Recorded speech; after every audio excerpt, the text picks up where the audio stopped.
கள்ளக்குறிச்சி மாவட்டம் சங்கராபுரம் அருகே உள்ள ராவத்தநல்லூர் கிராமத்தில் 100 ஆண்டுகள் பழமையான ஸ்ரீதேவி பூதேவி வரதராஜ பெருமாள் சஞ்சீவிராயர் கோவில் அமைந்துள்ளது. இந்த கோவில் அறநிலையத்துறை கட்டுப்பாட்டில் இயங்கி வருகிறது.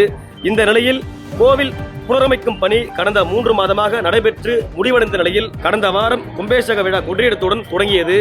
இதனைத் தொடர்ந்து நேற்று இரவு புதிதாக அமைக்கப்பட்ட சிலைகளுக்கு கண் திறத்தல், மகாசாந்தி ஹோமம் உள்ளிட்ட பல்வேறு ஹோமம் நடைபெற்றுள்ள நிலையில் இன்று காலை யாகசால பூஜையில் கோப பூஜை, கஜ பூஜை, ஹோமங்கள் நடைபெற்ற நிலையில் யாகசாலையில் இருந்து மேலத்தலங்கள் மற்றும் சிவாச்சரங்கள் வேத மந்திரங்கள் முழங்க கலசங்கள் புறப்பட்டு விமான கோபுரத்தின் புனித நீர் ஊற்றப்பட்டு மகா கும்பாபிஷேகம் வெகு விமர்சையாக நடைபெற்றது.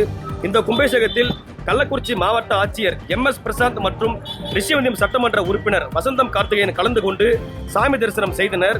மேலும் சுற்றுவட்டார கிராமங்களான மூக்கனூர், ராவத்தநல்லூர், புதுப்பேட்டை, புதுப்பட்டு, அரசம்பட்டு, கூட்டை, உத்திராம்பட்டு உள்ளிட்ட பல்வேறு கிராமங்களில் இருந்து ஏராளமான பக்தர்கள் கலந்து கொண்டு தற்போது சாமி தரிசனம் செய்தனர். மேலும் கலந்து கொண்ட பக்தர்களுக்கு அனைவருக்கும் அன்னதானம், பிரசாதம் வழங்கப்பட்டது என்பது குறிப்பிடத்தக்கது. செய்திகளை உடனுக்குடன் தெரிந்து கொள்ள கீழ்கண்ட கேபிள் மற்றும் DTH நெட்வொர்க்குகளில் எம்நாடு செய்தி தொலைக்காட்சியை காணுங்கள். பாதகம் செய்பவரை கண்டால் நாம் பயம் கொள்ளலாகாது பாப்பா. மோதி மிதித்து விடு பாப்பா, அவர் முகத்தில் உமிழ்ந்து விடு பாப்பா.